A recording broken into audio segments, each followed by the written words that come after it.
Hello and welcome to a new episode of GTA series videos, tips and tricks. I am GTAman and I'll be your host for this series.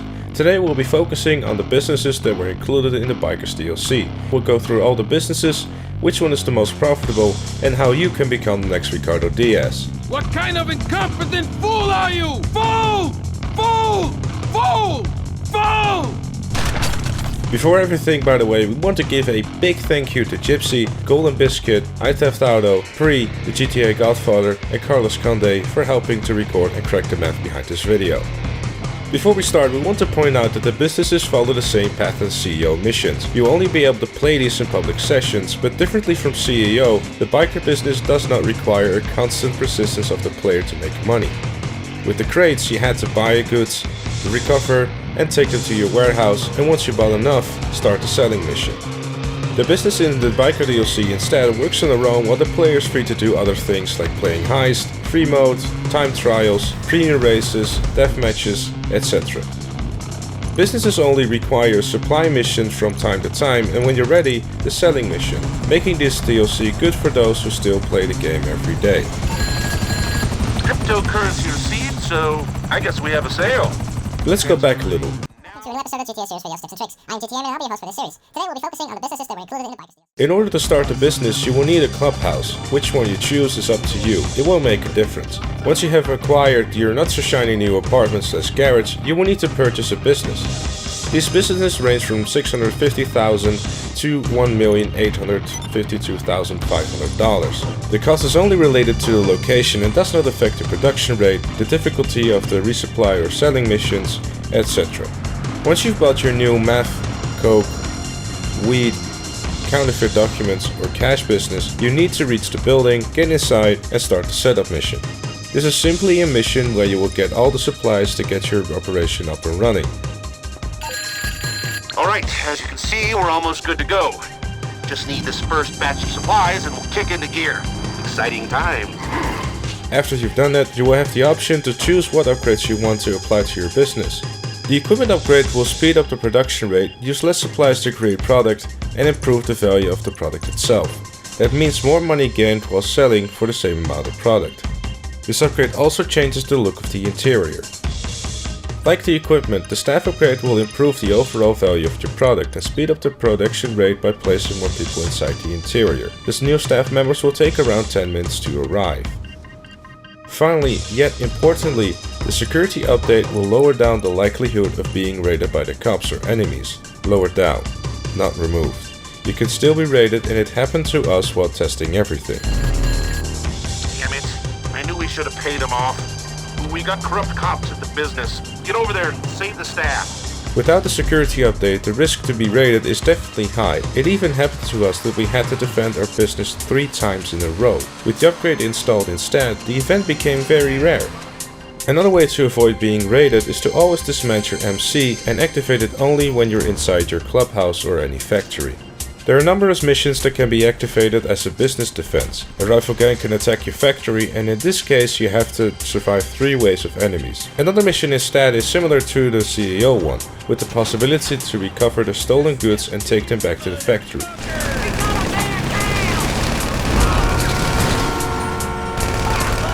Gangs are not the only enemies that you will have to face. Police will raid your businesses too. The cops can be found near your business, and if that happens, you will need to take them all down, even including a helicopter. After that, you need to stop a police transporter with workers inside from your attacked factory and take them back.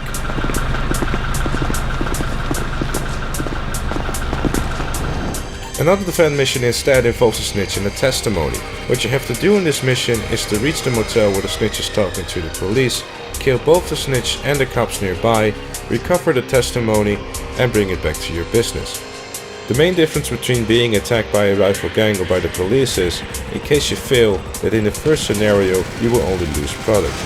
In the second scenario instead, you will be arrested, the factory will be shut down, and all the product and supplies will be seized.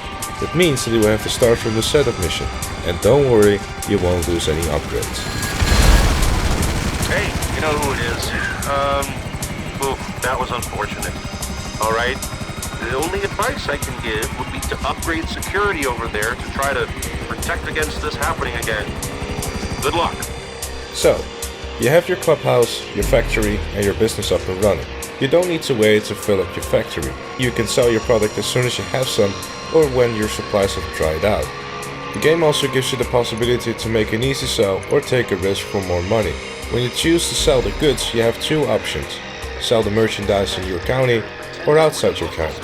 The difference between selling near or far is willing to take the risk to fail. Also, if you're alone and you don't have any friends,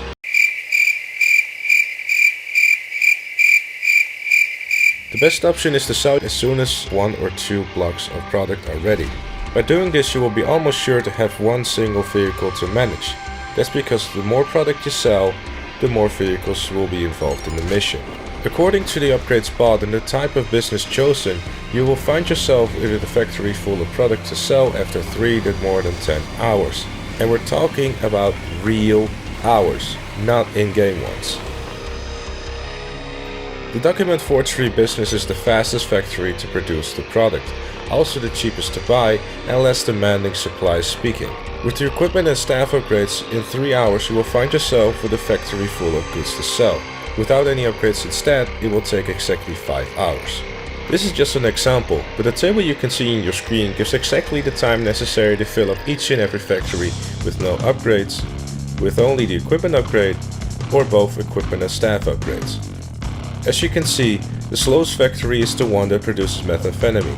And without any upgrades, this factory and the cocaine one will require a full supplies bar to create just one single bar of product. The time will also be affected by other aspects. The most important is obviously the supplies. It's LJT. Guess who I just spoke to? The grow house. And you know why they were calling me instead of measuring soil nutrients or whatever the fuck? Because there are no plants. You need to go over there and do a resupply run, now. If you decide to buy the supplies instead of stealing them, your factory will receive and start working with them in 10 minutes. The problem with buying supplies is that one single bar will cost you $15,000. Stealing the supplies instead is free, requires a 5 to 10 minutes mission, and normally the more friends you have in your MC, the more supplies you will get from a single mission.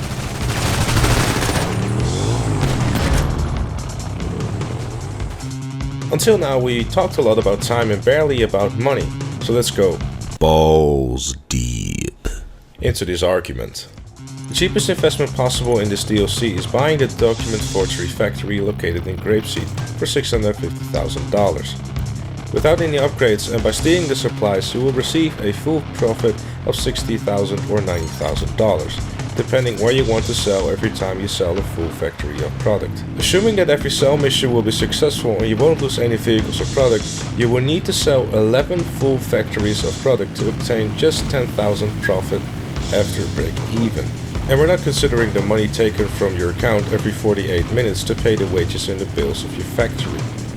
Let's assume for a moment that you had a lot of money in your hands and without thinking about it, you not only bought the 5 most expensive factories, but also upgraded all of them to the max. How much time do you need to repay your investment, considering the most money you can earn in 6 hours is a little more than $1.5 million? And also that you have to pay $30,000 every 48 minutes in wages and bills? Well, you'll need 72 hours just to break even. Is this a lot of time? Surely it is. We're talking about a full 3 days of immersion inside the game, repeating constant resupply and selling missions, but once you break even, this surely is a good way to make money, considering the fact, as we explained at the beginning of the video, that you're still playing this game on a daily basis. But what is the best way to make money through this DLC? Let's assume you haven't bought anything at the moment, not even a clubhouse, because you waited for this video to show up in your sub box in order to do the smartest investment possible. Let's start by saying that buying the cheapest factories and clubhouse in the Sydney Shores, LMOC and Grapeseed area is the best starting point possible for a lot of reasons. First things first, money. Money, money, money, money.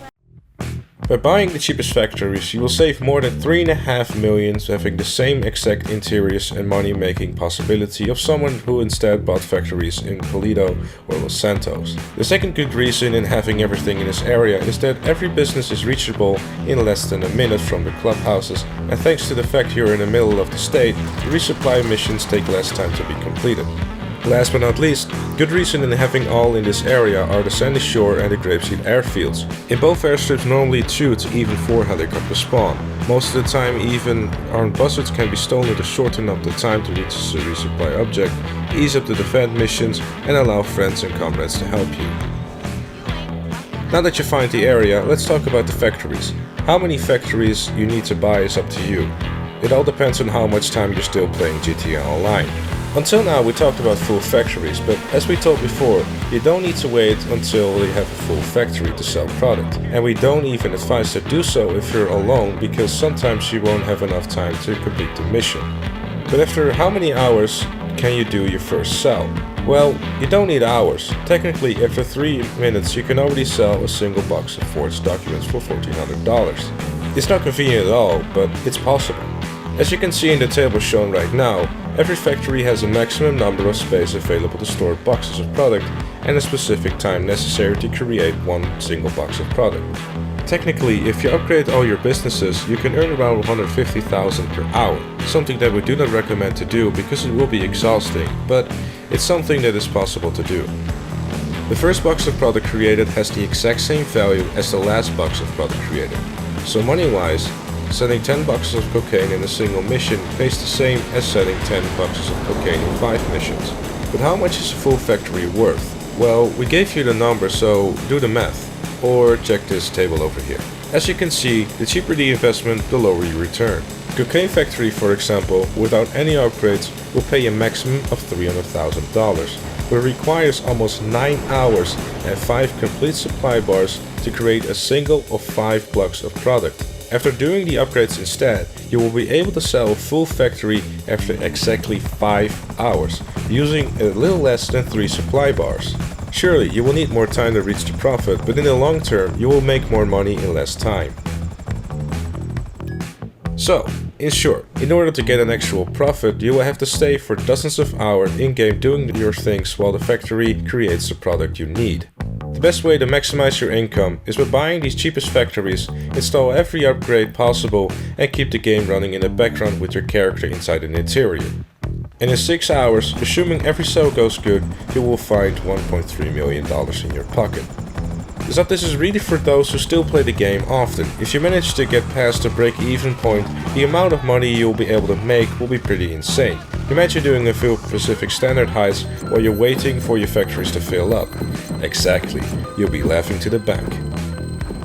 And that was it for this tips and tricks episode. I hope you found this useful. Thank you very much for watching from me, GTA Man, and the GTA Series Videos crew, and we hope to see you next time.